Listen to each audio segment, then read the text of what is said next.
have to run this up. Okay. I'm Jerry Tuttle, University of Phoenix. This is not my picture. I've never looked this pretty.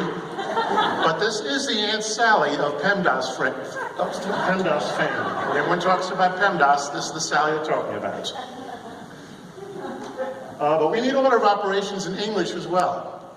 So for example, when the lady hit the man with the umbrella, who had the umbrella? The lady or the man? Rachel Ray finds inspiration in cooking her family and her dog. Very tasty. And did the lion eat Fred? Or did the lion eat Fred? There are other order of operation systems besides PEMDAS. If you've ever had a Hewlett-Packard reverse Polish notation calculator, remember those? Woo! There's no parentheses, but the user forces the order. Here are some other ways to describe PEMDAS. I like, please email my dad a shark. People expect more drugs and sex. The Brits like Badmas, brackets, orders, divide, and so on. Many students seem to have an awfully weak understanding of PEMDAS from high school. They've memorized it, but when it comes down to it, they really don't know what it does. And that's an example.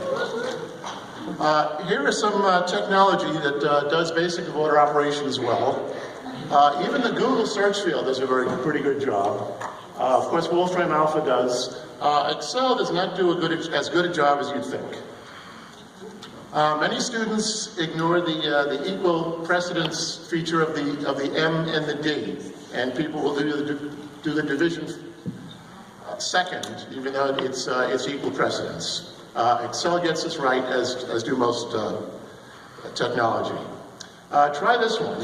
The divided by symbol is called the obulus, but it's not a grouping symbol. And I think you do that 1 divided by 1 first, and therefore get that answer. Is it possible that people will interpret the D and the A in such a way to do 12 plus 9 divided by 4 plus 3? The horizontal bar has its own name. How about stacked exponentiation? Is this left associative or right associative? Many authors think it's right associative.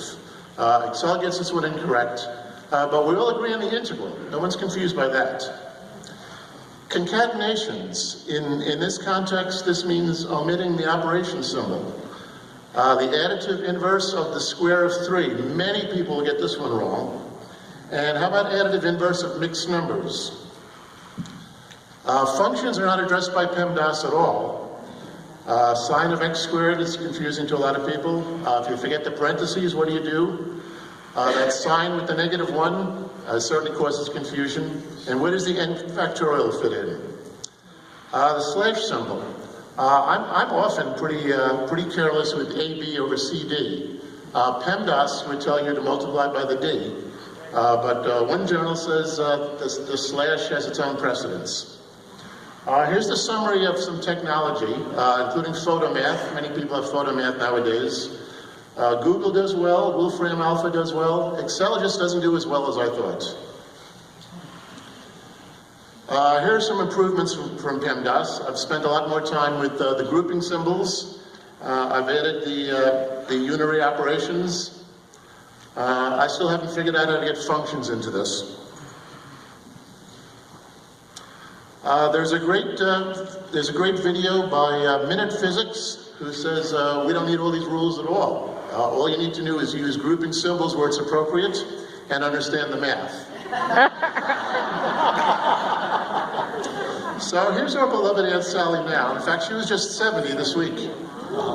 Yes, PEMDAS, like Aunt Sally, is getting old. So let's not expect PEMDAS to do too much. There's a lot more to order of operations than just PEMDAS. And in conclusion, would anyone really multiply 25 times 13 times 4 when you can commute the 13 and the 4? So sometimes it's more efficient to just ignore the rules, even when they work. Here's my bibliography.